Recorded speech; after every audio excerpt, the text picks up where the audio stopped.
शाह की पुलिस के खिलाफ राहुल गांधी का ऐतिहासिक मार्च। घंटों चले धरने के बाद एफआईआर दर्ज करने पर मजबूर हुई दिल्ली पुलिस।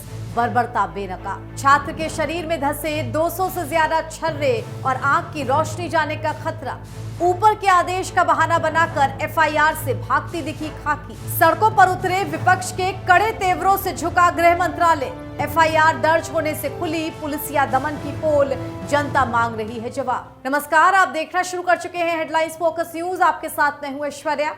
दोस्तों, आखिरकार दिल्ली में 3 घंटे तक चले हाई वोल्टेज ड्रामे के बाद एक और जहां गृह मंत्री अमित शाह की पुलिस को घुटनों के बल आना पड़ा, तो दूसरी ओर राहुल गांधी की बहुत बड़ी जीत सामने आई। कैसे अमित शाह की पुलिस को घुटनों पर आना पड़ा? ऐसे में बड़ा सवाल यह खड़ा हुआ है कि क्या किसी लोकतांत्रिक देश में शांतिपूर्ण प्रदर्शन कर रहे बेकसूर छात्रों पर जानलेवा पैलेट गन से हमला करना और फिर सच छिपाने के लिए एफआईआर तक दर्ज न करना ही देश की गृह व्यवस्था का नया मॉडल बन चुका है?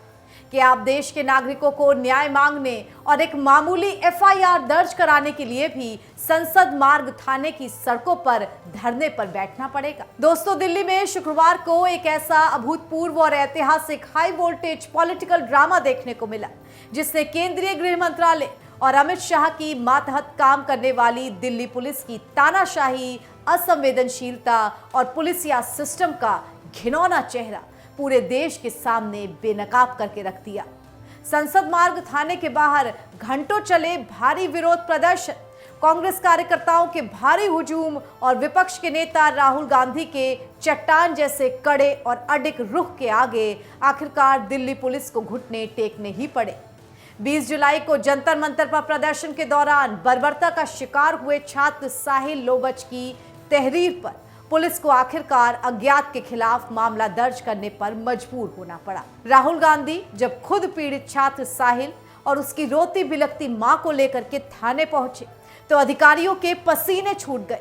पुलिस के पास इस बात का कोई जवाब नहीं था कि जब एम्स की मेडिकल रिपोर्ट में छात्र के शरीर में 200 से ज्यादा छर्रे मिलने की पुष्टि हुई है, तो फिर एफआईआर दर्ज करने में ऊपर से किसके आदेश का इंतजार किया जा रहा है? 14 तारीख को कनॉट प्लेस में पैलेट गन का प्रयोग हुआ। उसका सबूत क्या है? 20 जुलाई को पैलेट गन का प्रयोग हुआ। उसका सबूत क्या है? सबूत ये है, देखिए, ये है पैलेट्स। देख लीजिए, इनको अच्छी तरह देख लीजिए। ये देखिए, ये है पैलेट्स। ये कहां से आए? ये इनके शरीर से आए। दिखाओ, ये इनके यहाँ लगे छर्रे। 200 छर्रे इनके शरीर के अंदर है। 3 छर्रे इनके आंख में है। वो फाइल दिखाओ।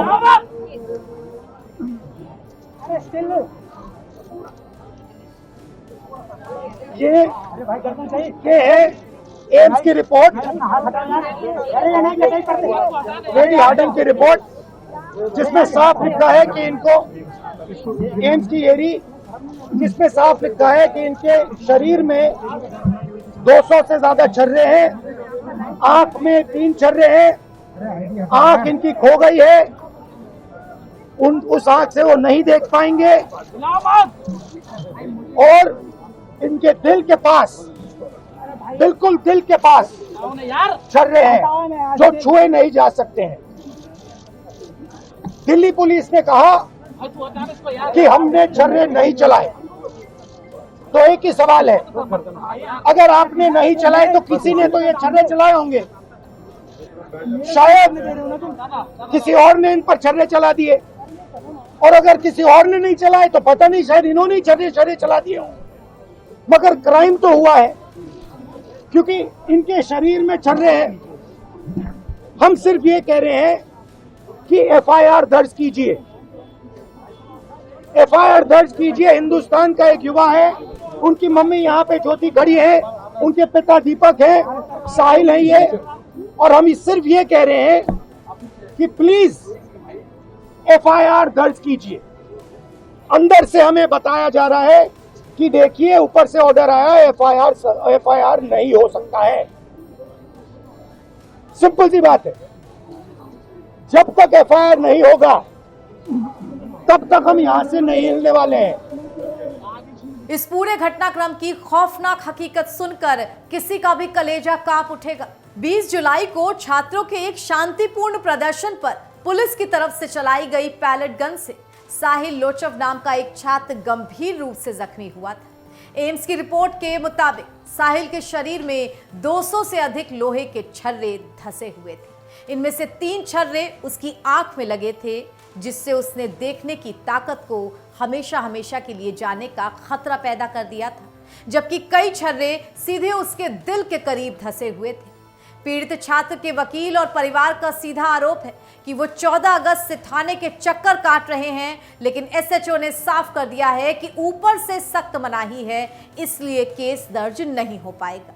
जब राहुल गांधी ने थाने में बैठकर सीधा सवाल किया कि अगर पुलिस ने पैलेट गन नहीं चलाई तो फिर इन मासूमों पर गोलियां आखिर किसने दागी हैं, तब जाकर पुलिस के पास कोई जवाब नहीं बचा और जैसे ही राहुल गांधी धरने पर बैठे तो हंगामा खड़ा हो गया। राहुल गांधी के इस आक्रामक कदम और संसद मार्ग थाने के बाहर जमा भीड़ को देखकर सत्ताधारी पार्टी बीजेपी और गृह मंत्रालय में हड़कंप मच गया। बौखलाहट में गृह मंत्री से लेकर बीजेपी के दिग्गज नेताओं ने राहुल गांधी पर हमला बोलना शुरू कर दिया।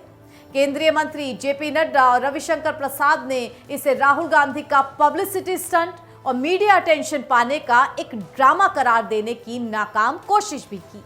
बीजेपी ने दलील दी कि सुप्रीम कोर्ट ने मामले में 5 सदस्यीय उच्च स्तरीय जांच समिति बना दी है और क्राइम ब्रांच जांच कर रही है।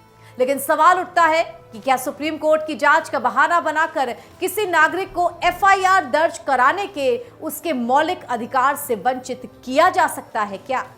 जब संसद मार्ग थाने के बाहर राहुल गांधी, प्रियंका गांधी वाड्रा और कांग्रेस सांसदों का धरना मजबूत होने लगा तो दिल्ली पुलिस छावनी में तब्दील हो गई। इसके बाद पुलिस कमिश्नर के दफ्तर से लेकर थाने तक बैरिकेडिंग कर दी गई। प्रियंका गांधी ने डीसीपी दफ्तर के अंदर जाकर अधिकारियों से सीधी बात की और बाहर आकर रणनीतिक चर्चा की, जिससे पुलिस प्रशासन पर चौतरफा दबाव बन गया। आखिरकार देर शाम पुलिस को कानूनी प्रक्रिया का पालन करते हुए पीड़ित की शिकायत पर आधिकारिक केस दर्ज करना ही पड़ा। ये मामला साफ तौर पे दिखाता है कि अगर देश का विपक्ष सड़कों पर उतरकर मजबूती के साथ खड़ा होगा तो तानाशाही हुकूमत और उसकी शह पर चलने वाली खाकी को अपने घुटनों पर आना ही पड़ेगा। हालांकि एफआईआर दर्ज होने के बाद भी मामला शांत नहीं हुआ और दिल्ली पुलिस अब उल्टे राहुल गांधी पर ही कानूनी शिकंजा कसने की फिराक में दिख रही है। वकील संकेत गुप्ता द्वारा पुलिस कमिश्नर के पास राहुल गांधी के खिलाफ बिना अनुमति थाने के बाहर भीड़ जुटाने और काम में बाधा डालने की शिकायत दर्ज की गई है। आपको बता दें कि सोशल मीडिया पर एक और वीडियो वायरल है, उसके आधार पर पुलिस राहुल गांधी पर एफआईआर दर्ज कर सकती है। 20 दिन, 30 दिन, 50 दिन, 6 महीना वहीं बैठूंगा।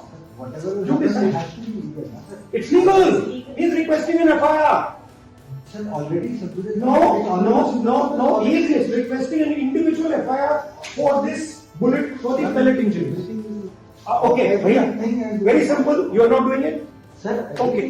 लेकिन इस पूरे घटनाक्रम ने देश की आवाम के सामने ये बड़ा सवाल खड़ा कर दिया है कि आखिर कब तक कानून व्यवस्था बनाए रखने के नाम पर निहत्थे छात्रों और नागरिकों की आवाज को दबाने के लिए पैलेट गन और दमनकारी हथकंडों का इस्तेमाल होता रहेगा।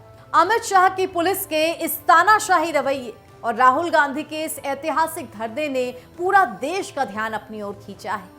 ये सिर्फ एक छात्र साहिल की एफआईआर का मामला नहीं है, बल्कि ये देश के हर उस नागरिक के हक की लड़ाई बन चुकी है जिसकी आवाज को खाकी के खौफ और सत्ता के गुरूर से दबाने की कोशिश की जाती है।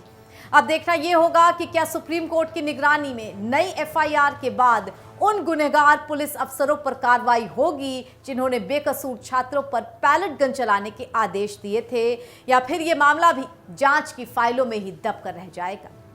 देश की जनता आज इस सवाल का जवाब मांग रही है। तो पूरे मामले पर दर्शकों आपकी क्या राय है? आप अपनी राय कमेंट के रूप में हमसे जरूर साझा कीजिएगा। खबर अगर आपको सच्ची और अच्छी लगी हो तो इसे लाइक और शेयर करें और देश दुनिया की तमाम खबरों के लिए बने रहें हमारे साथ। नमस्कार।